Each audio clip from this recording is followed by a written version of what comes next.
There is no room for a lack of love. There is no room for trust that doesn't exist when we follow Jesus. And so my brother, he looked at me and said, so what are you saying? I'm saying to you, brother, and this is what I said to him, you must be intentional about building relationship with your brother. What if all of our political leaders were intentional about building relationships on the other side? What if they said, how do we go and build a relationship and love our brother and love our sister? What if we were intentional about it? Can you imagine what's going to happen here? And so as much as we want to rebuild, if we can't build relationship, it's just not going to work. I don't care how many building projects we do, if we don't rebuild relationship, if we don't rebuild trust and love and respect, and I've only seen that happen in our political circles in the United States one time, and it was back in 1992, when President Bill Clinton, a Democrat, met with the Speaker, a Republican, and they came to the conclusion that we will not speak negatively of one another in public. We will not turn our backs on one another, but we will commit to love one another. They built a relationship, and the last time in 1992 in U.S. history, we balanced the budget with the two of them. God does great things when we come together. That God is calling us, not only that we build relationships in the diaspora, but we build relationships with one another. So some of you might say, well, Rick, how does that fit me personally? What about the parent who hasn't seen their child in a long time? What if you said, hey, how do I rebuild a relationship? Or what about if you've gone through a divorce and you've not spoken to your ex? What about saying, how do I build a bridge? What about the neighbor that you don't really like? How do you begin to build relationships? What about your Gen Z? How do you build the bridge?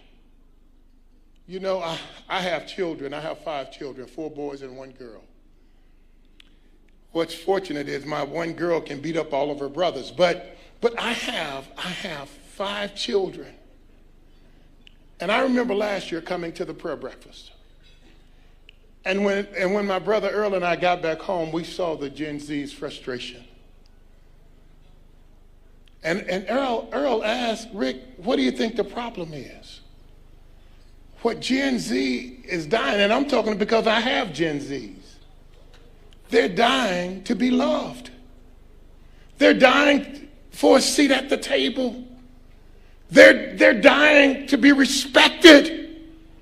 And I won't ever forget when my boys were growing up, because sometimes as parents, we want our children to stay children all of their lives. But that's not the case with Gen Zers. Gen Zers have grown up, they've gone to college. Some of our Gen Zers are smarter than we are.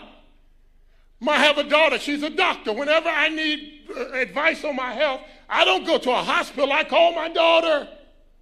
Whenever I want to invest my money, I don't go in and go to a bank, I call my son Caleb. When I need counseling and when I need therapy, no, I don't go to a psychologist, I go to my son Micah. Because all of my children have grown up. And they're no longer children. They're adults. And I had to learn to treat them like adults. And so when they graduated from college,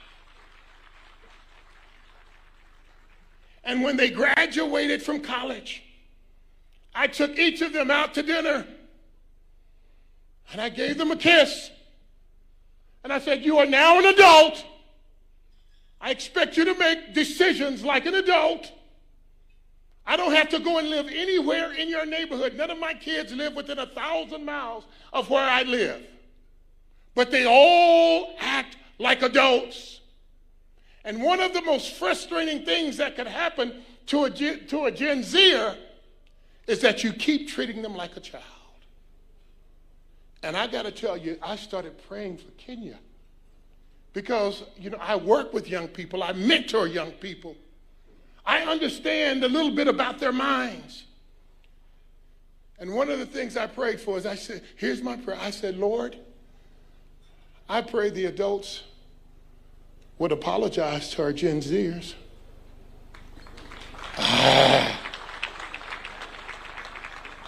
I pray, see, it's like African Americans. We live in America, but a lot of times we don't feel respected. And people ask, why is there always a race issue in America? I can tell you why. Because no one's ever apologized. No one's ever said, I'm sorry for the horrific pain that you experienced. They've never done it in our history in this country. And I just want to suggest to you, when we're talking about relationships and we're talking about really rebuilding relationships, wouldn't it be beautiful if leaders would stand up and say to our Gen Zs,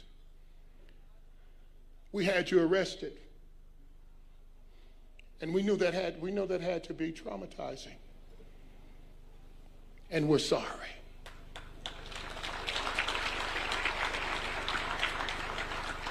We shut down the internet. And we know that that's your primary source of communication.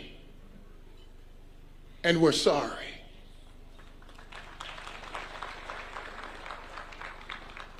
Now we want to bring you to the table so that you can have a voice, because you're no longer a child.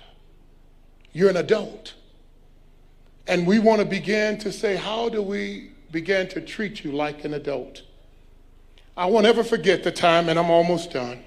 I won't ever forget the time when a guy gave me permission to be an adult. I was in the NFL, my first year in the NFL.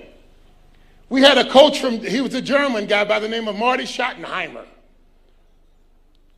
And when I got to Cleveland, I would go in, and when I would see the head coach, Marty Schottenheimer, I would say, hey, how are you doing, Coach Schottenheimer? And he looked back at me and he said, I'm doing fine. How are you doing, Player Bolden? And the next day I would see him and I said, well, Coach Schottenheimer. And he would say, okay, Player Bolden. And after about a week, I went to him and I said, why do you keep calling me Player Bolden? He said, Ricky, you're an adult now. You don't have to call me Mr. Schottenheimer. You don't have to call me Coach Schottenheimer. You can refer to me as Marty. That's my name. You are a man now. I expect you to act like a man. And that's what our Gen Zers are crying for. They're crying for the right to be adults because they are. They've gone to college.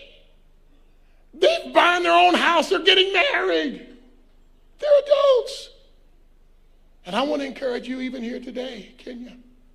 I challenge you that when we start talking about rebuilding relationships, then the question is, how do we begin to rebuild the relationships with our Gen Zers?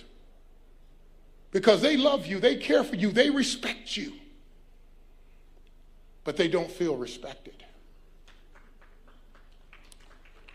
The last thing, and I'm leaving now, but there was one other thing as I'm leaving, and I don't want to get out of here. The last relationship that I think you need to build, not only with Africans in the diaspora, not only Africans within your own country, but as I was leaving, I said, you must also build relationships, really rebuild your relationship with the Lord. That is serious. Did you hear what this wonderful man, Nehemiah, said? Listen to what he said here. And I'm on my way out of here. My time is up. Yep, my time is up. Let me tell you what he said here. This was so critical.